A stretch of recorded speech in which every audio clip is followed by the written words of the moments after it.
Il y a un malaise, là, après une blague. Semoun perturbé par le silence d'Anne-Elisabeth Lemoine, ZATV. Elie Semoun est un vrai funambule.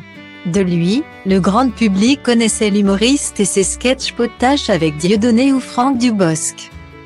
Ou encore l'acteur-réalisateur qui a donné vie au cinéma au personnage de Ducobu. Et enfin, même, le chansonnier, auteur de 3 disques intimistes. Le trublion des petites annonces jongle depuis plusieurs années avec ses différentes étiquettes et a rajouté à son album géant celui de romancier.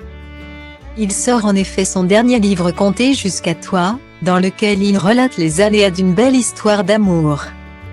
Une intention jugée hors de ses capacités par un malotru, renvoyé dans les cordes par celui qui n'en était pourtant pas à son premier coup d'essai. L'hypersensible Elie Semoun est habitué à marcher sur un fil entre vannes osées et confidences touchantes. Il peut évoquer avec beaucoup d'émotion le décès de son papa, mort de la maladie d'Alzheimer, comme balancer une remarque acide pour embarrasser ses hôtes. Ce jeudi 10 novembre, l'ancien acolyte de Dieudonné a choisi la deuxième option à la table de C'est à vous, où il a son rond de serviette, rebondissant sur l'actualité et les propos d'un élu du Rassemblement national. Jugé raciste sur les bancs de l'hémicycle, il a lâché un qu'il retourne en Afrique pour commenter, avec humour, le bannissement à vie d'un spectateur de Covent Garden, coupable d'avoir eu un jeune artiste de couleur noire.